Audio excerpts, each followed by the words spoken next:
Joseph Kasavubu nous a quittés pour toujours.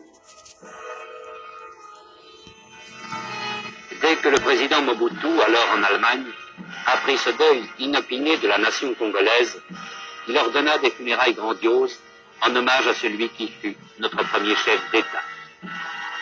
Puis le président Mobutu s'en vint à la modeste église de Teganze, prier pour le repos de l'âme de son illustre prédécesseur.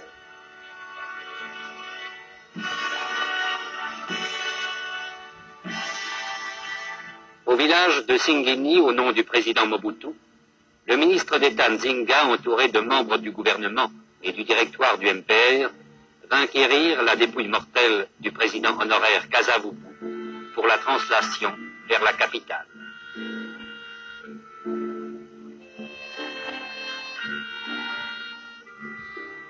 De Boma, le cercueil drapé aux couleurs congolaises fut emporté par avion spécial.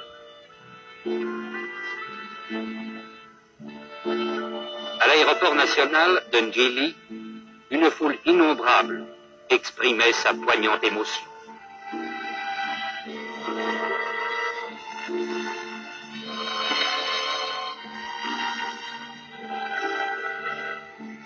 Solennellement, les honneurs militaires furent rendus.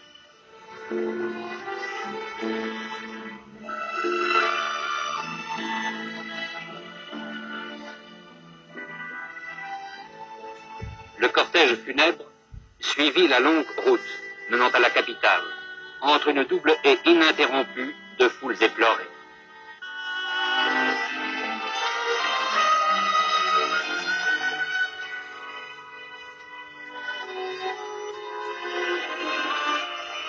Funérailles nationales vraiment, telles que les avait voulu le président Mobutu, ouvrant les portes du palais de la nation, à la dépouille mortelle de l'ancien leader de la BACO, dont le chef de l'État a rappelé le rôle déterminant dans notre indépendance.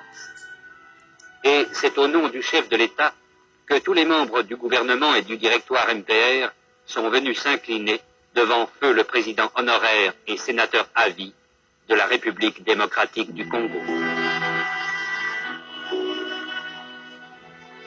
Comme le commandant en chef et les officiers supérieurs de l'ANC. Dernier hommage aussi des autorités religieuses et du corps diplomatique.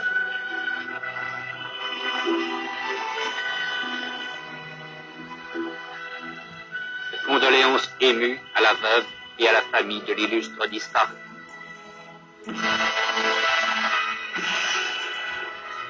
Journée de deuil national, dont le ministre d'État Nzinga dira publiquement que celui que l'on pleure est un des pionniers de la libération et de la souveraineté internationale du Congo.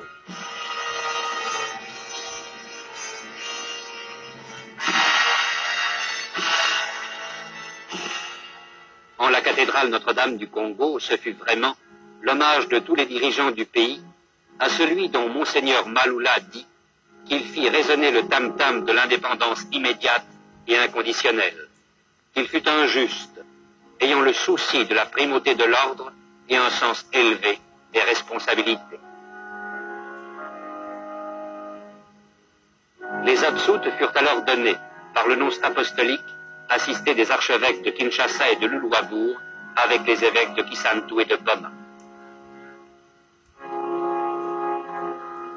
Une foule innombrable se pressait à l'extérieur de la cathédrale pour saluer une dernière fois celui que la confiance des formations nationales avait appelé à la magistrature suprême, ainsi que l'a déclaré le ministre d'État Nzinga.